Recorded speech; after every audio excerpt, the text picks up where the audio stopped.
Good morning વિદ્યાર્થી મિત્રો. ધોરણ 7 સામાજિક વિજ્ઞાન પ્રકરણ નંબર 5 વનવાસી વિચરતી જાતિ અને સ્થાનિક સમુદાય. વિદ્યાર્થી મિત્રો, આજે આપણે વિભાગ નંબર 4 જોવાના છે. અહોમ લોકો 13મી સદીમાં હાલમાં મ્યાનમારથી આવીને અસમની બ્રહ્મપુત્ર નદીની ખીણ વિસ્તારમાં વસતા હતા.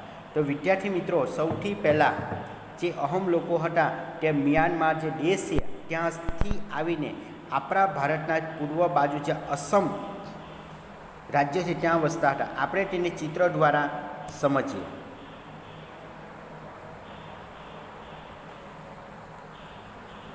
વિદ્યાર્થી મિત્રો, આ તમે જોવો છો કે ભારતનો નકશો છે.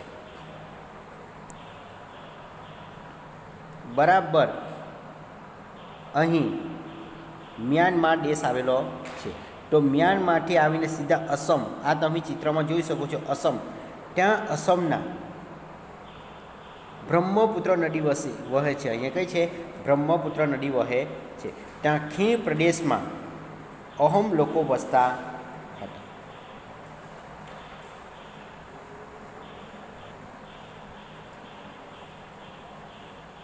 વિદ્યાર્થી મિત્રો, આપણે જોયું કે અહોમ લોકો 13મી સદીમાં હાલમાં મ્યાનમારથી આવીને અસમ રાજ્યમાં જે બ્રહ્મપુત્ર નદી છે ત્યાં આવીને વસ્યા હતા. મેં તમને જે ભારતનો નકશો દ્વારા સમજાવ્યું છે. તેમને ભૂલ્યા એટલે કે ભૂસ્વામી એટલે કે જમીનદાર એટલે કે શું કહે છે એને? જમીનનું સ્તર. જૂની રાજકીય વ્યવસ્થાને બદલી એક નવી રાજ્યની સ્થાપના કરી. તો સૌથી પહેલાં વિદ્યાર્થી મિત્રો, આ અહોમ લોકો મ્યાનમાર દેશમાં રહેતા હતા. ત્યાંથી ખસીને સીધા આસામ દેશમાં, અત્યારે આપણે આસામ દેશ છે, સૌથી વધારે ચાનું ઉત્પાદન અસમ રાજ્ય કરે છે, ત્યાં વસતા હતા. 16મી સદીમાં ચૂંટિયા ઈસવીસન 1523 અને કોચ હાજો જે ઈસવીસન 1581 રાજ્યને પોતાના રાજ્યમાં ભેરવી આસપાસની જનજાતિઓને જીતી એક વિશાળ અહોમ રાજ્યની સ્થાપના કરી હતી. એટલે વિદ્યાર્થી મિત્રો, અહોમ જાતિના જે લોકો હતા, જે આદિવાસી લોકો, એ જબરજસ્ત કેવા હતા? અંગ્રેજો જેવા હતા. એ લોકોએ આજુબાજુ જેટલી પણ આદિવાસી પ્રજા હતી એની પર હુમલો કરીને એમની સાથે આજુબાજુ રાજ્યને શું કર્યા? સામેલ કરી લીધા અને એક મોટા વિશાળ રાજ્યની સ્થાપના કરી. 17મી સદીમાં તો તેણે દારૂગોળો અને તોપોનું નિર્માણ પણ કર્યું હતું. વિદ્યાર્થી મિત્રો, ધ્યાન આપજો, સવાલ આપણો બની શકે કે 17મી સદીમાં અહોમ લોકોએ શાની શરૂઆત કરી? તો દારૂગોળો અને તોપોનું નિર્માણ કરી શકીએ છીએ, જે આપણે યુદ્ધમાં ઉપયોગ કરીએ છીએ, દારૂગોળો અને તોપોનું નિર્માણ.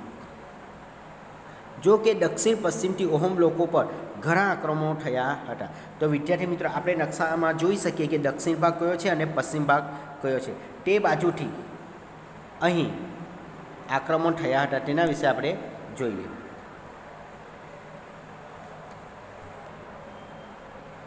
વિદ્યાર્થી મિત્રો, આ છે ભારતનો નકશો. તો એવું કહે છે અહોમ લોકો પર ઘણા આક્રમણો થયા હતા. દક્ષિણ ભાગ, તો વિદ્યાર્થી મિત્રો, આ જે ભારતનો નકશો છે એ આપણો દક્ષિણ ભાગ છે. અને પશ્ચિમ ભાગ જે આપણો આ ગુજરાત છે એ પશ્ચિમ ભાગ. આ બાજુથી અહીં અસમ જે વિસ્તાર છે, અહીં જે પ્રજા છે, ત્યાં એ લોકો પર આક્રમણ થયા હતા. ઈસવીસન 1662માં મીર જુમલાના નેતૃત્વ હેઠળની મુગલ સેના સામે બહાદુરથી લડવા છતાં તેઓ હાર્યા. પરંતુ તે વિસ્તાર પર મુગલોનું પ્રત્યક્ષ પ્રભુત્વ લાંબા સમય સુધી ટકી શક્યું નહીં. તો વિદ્યાર્થી મિત્રો, આ પ્રજા એવી હતી કે આ લોકો સામે મોગલો એટલે કે અંગ્રેજો સામે એ લોકો બહાદુરથી એકદમ હિંમતભર્યા આશાથી લડ્યા હતા. પરંતુ હારી તો ગયા, પરંતુ હિંમત હારી નહીં. અંગ્રેજોએ પોતાનું સંપૂર્ણ પ્રભુત્વ લગાવી દીધું, પરંતુ લાંબા સમય સુધી આ પ્રજા સામે ટકી શક્યા નહીં.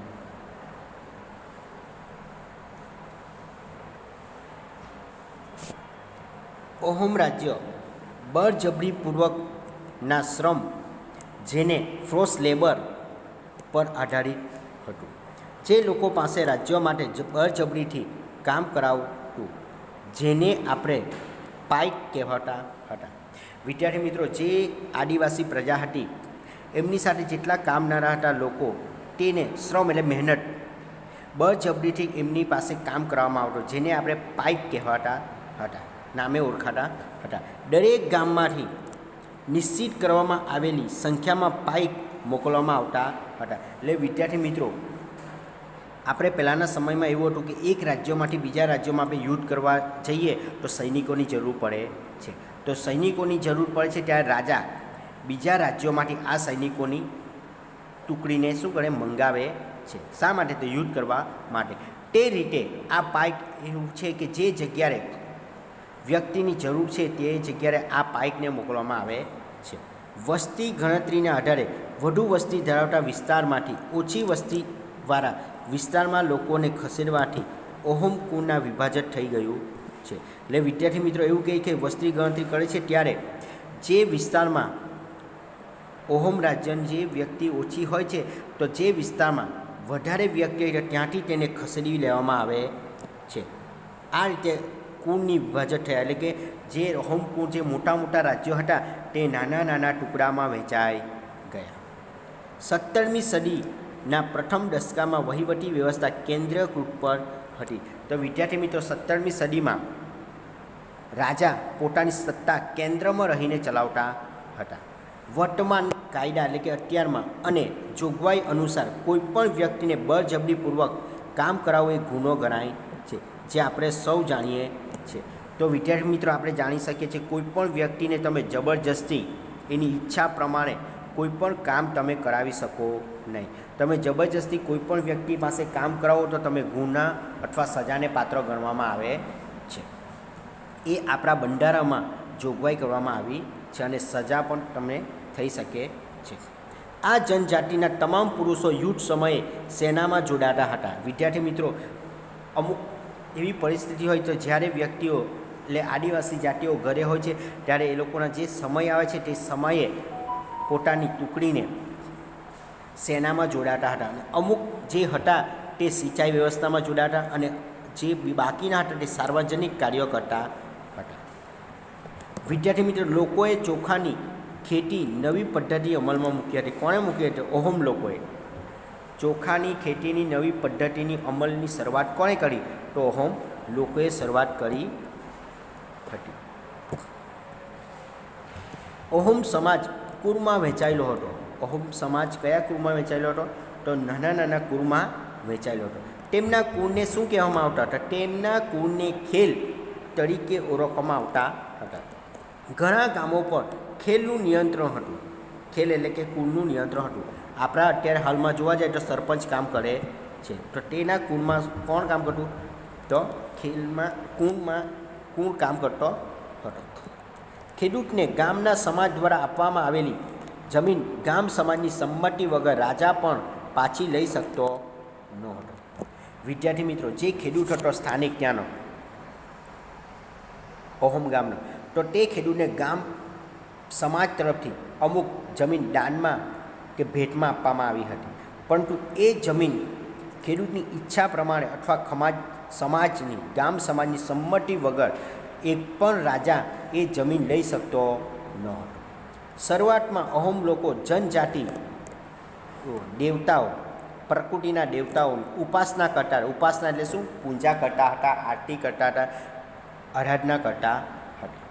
રાજા દ્વારા મંદિરો અને બ્રાહ્મણોની જમીનનું દાન આપવામાં આવતું હતું. એ સમયે ત્યાંના રાજા હતા અહોમ, તો એ મંદિરોમાં અને બ્રાહ્મણોને જમીન દાન આપવામાં આવતી. કોને? તો જમીન શું કરવામાં માટે દાન આપવામાં આવતી. શિવસિંહ ઈસવીસન 1714થી ઈસવીસન 1744 એટલે કે 30 વર્ષના સમયમાં હિન્દુ ધર્મ ત્યાંનો મુખ્ય ધર્મ બની ગયો હતો. એટલે 30 વર્ષમાં અહીં હિન્દુ ધર્મ એ લોકોનો શું બની ગયો? એકદમ મુખ્ય ધર્મ તરીકે ઓળખાતો હતો. હિન્દુ ધર્મ અપનાવ્યા છતાં અહોમ રાજાએ પોતાની પરંપરા માન્યતાઓને સંપૂર્ણપણે છોડી નહીં. વિદ્યાર્થી મિત્રો, કે અહોમ રાજ્યની જે જ્ઞાતિઓ છે, જે જાતિઓ છે આદિવાસી, તે રાજાઓ એવા હતા કે હિન્દુ ધર્મ તો અપનાવી લીધો, આપણો હિન્દુ ધર્મ, પરંતુ એમની જે જૂની પરંપરા છે, જૂની માન્યતા છે, જે આચાર વિચાર છે, જે રહેવાની કરણી છે, એ ક્યારેય છોડી નહીં. પોતાની માતૃભૂમિ ક્યારેય એમને છોડી નહીં. અહોમ સમાજ એક અત્યંત સુસંસ્કૃત સમાજ હતો. કવિઓ અને વિદ્વાનોને જમીન દાનમાં આપવામાં આવતી હતી. તો વિદ્યાર્થી મિત્રો, અહોમ સમાજ એક અત્યંત સુસંસ્કૃત હતો. એવો સમાજ હતો કે કવિઓ અને વિદ્વાનો હતા મોટા મોટા, તેને જમીન દાનમાં આપવામાં આવતી હતી. નાટ્ય કૃતિને પ્રોત્સાહન આપવામાં આવતું. એ સમયે નાટકો ભજવવામાં આવતા હતા. સંસ્કૃતિની અગત્યની સાહિત્યિક કૃતિઓ સ્થાનિક ભાષામાં અનુવાદ કરવામાં આવ્યો હતો. તો વિદ્યાર્થી મિત્રો, એ લોકો સમયની જે ભાષા હતી, તો એ લોકોની જે અગત્યની સાહિત્ય કૃતિ હતી, તો તે લોકોની જ ભાષામાં અનુવાદ કરવામાં, આપણે કેમ ગુજરાતીમાંથી મરાઠી, મરાઠીમાંથી ઇંગ્લિશમાંથી ઉર્દૂ, તેમ એ લોકોની ભાષામાં અનુવાદ કરવામાં આવી હતી. બુરજી નામની ઐતિહાસિક કૃતિને, કઈ બુરજી નામની ઐતિહાસિક કૃતિને પહેલાં અહોમ ભાષામાં લખવામાં આવી. કઈ ભાષામાં? અહોમ ભાષામાં લખવામાં આવી. પછી તેને આસામી ભાષામાં લખવામાં આવી હતી. વિદ્યાર્થી મિત્ર, આસામી એટલે શું? જે અસમ રાજ્ય છે એ પ્રમાણે તેને લખવામાં આવી હતી. હવે વિદ્યાર્થી મિત્રો જોવાના છે ગુજરાતની જનજાતિઓ. ગુજરાતની જનજાતિ. ગુજરાતમાં ડાંગ અને અન્ય પૂર્વ પટ્ટીમાં આવા જનજાતિઓ જોવા મળતા હતા. સતરામપુર અને દેવગઢ બારિયા તેમજ ડાંગની રાજ્ય વ્યવસ્થા અને સંસ્કૃતિ વિશિષ્ટ હતી. તો વિદ્યાર્થી મિત્રો, એ સમયે ડાંગમાં તમાસા, ભવાડા, ઠાકરિયા જેવા નૃત્યો વિશ્વવિખ્યાત થયા હતા. ડાંગમાં ડાંગ દરબાર પ્રતિવર્ષ ભરાય, જેમાં રાજાઓ વર્ષો વર્ષ આપવામાં, એટલે કે ઇનામ આપવામાં આવતું હતું. વિદ્યાર્થી મિત્રો, ડાંગ દરબારમાં દર વર્ષે મેળાઓ ભરાય છે અને એ સમયે ડાંગ રાજાઓને આશ્વાસન અથવા ઇનામ આપવામાં આવતું હતું. જે વિદ્યાર્થી મિત્રો તમને ભારતનો નકશો દ્વારા તમને સમજાવું કે ડાંગ ક્યાં આવેલું છે તે.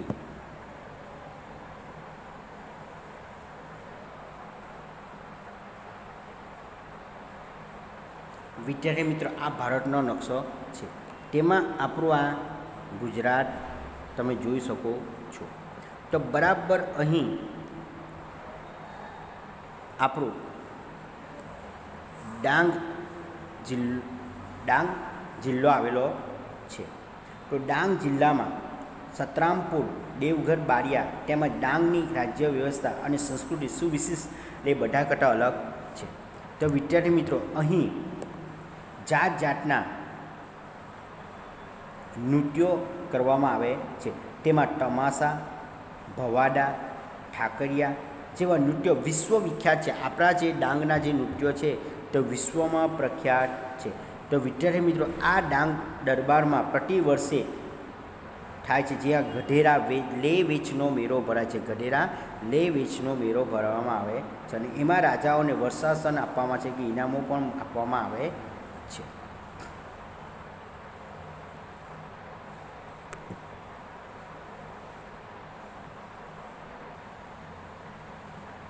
હવે વિદ્યાર્થી મિત્રો, આપણે જોવાના છે જે ડાંગીનું નૃત્ય છે. એ ડાંગ જિલ્લામાં આ નૃત્ય ઉજવવામાં આવે છે.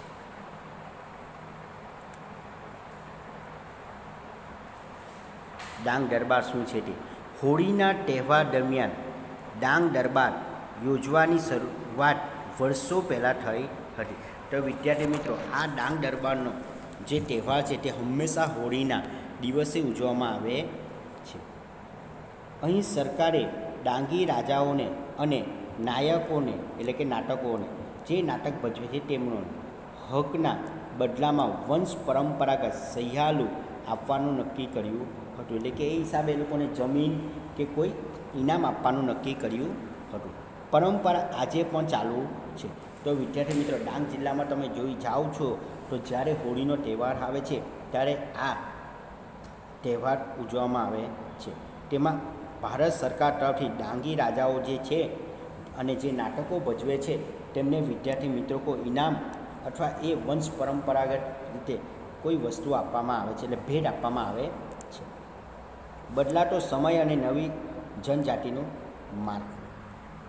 તો 16મી થી 17મી સદીના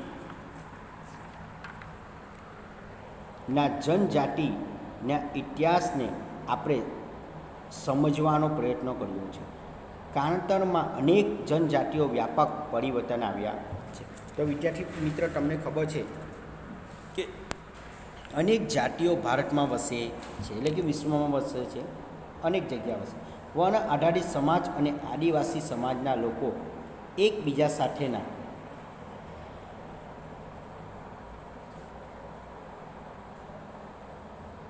સંપર્કને કારણે બંને સમાજમાં પરિવર્તન આવ્યું છે. વિવિધ જાતિઓને જુદી જુદી આજીવિકા અપનાવી છે. તો વિદ્યાર્થી મિત્રો, તમે જાણો છો કે આપણા ભારત દેશમાં અનેક જાતિના લોકો વસે છે. હિન્દુ, મુસ્લિમ, શીખ, પારસી. દરેકના તહેવાર જુદા છે, દરેકની ભાષા જુદી છે, કોઈની હિન્દી, કોઈની મરાઠી, કોઈની ગુજરાતી. તે માટે આજીવિકા એટલે પોતાની જીવન જરૂરિયાત પૂરી કરવા માટે એકબીજાનો સાથ આપણે લેવો પડે છે. સમય જતાં તેમની ઘણી જાતિઓ ઘણી બધી જાતિઓ આધારિત સમાજમાં ભાગ બની છે. જો કે ઘણી જનજાતિઓ હિન્દુ ધર્મ અને જાતિ વ્યવસ્થાથી મોટે ભાગે દૂર રહી છે. તો વિદ્યાર્થી મિત્રો, આપણે એવી જાતિની વાત કરી છે જે આદિવાસી, વિચરતી જાતિ, જેને અનુસૂચિત જનજાતિ, જે આપણા સમાજથી એટલી બધી દૂર રહી છે. કેટલીક જનજાતિઓ સુસંગઠિત વહીવટી વ્યવસ્થા ધરાવતા મોટા શક્તિશાળી રાજ્યોની સ્થાપના કરી હતી. એટલે અમુક એવી પણ જાતિ હતી વિદ્યાર્થી મિત્રો, જેને મોટા મોટા રાજ્યની પણ સ્થાપના કરી હતી. આનો ઇતિહાસ બહુ અનોખો છે. તેમાંથી મોટો અને વધુ જાતીય જટિલ સામ્રાજ્યનો સંઘર્ષ થયો છે. તો વિદ્યાર્થી મિત્રો, અહીં આપણો આ પાઠ પૂરો થાય છે. આ એના સ્વાધ્યાય છે. યોગ્ય જોડકા જોડો. પછી વિદ્યાર્થી મિત્રો આવે છે ખાલી જગ્યા, અને એના પછી છે ખરા ખોટા. પ્રશ્નો 4, ટૂંકમાં પ્રશ્નોના ઉત્તર. અહીં વિદ્યાર્થી મિત્રો આ પાઠ આપણો પૂરો થાય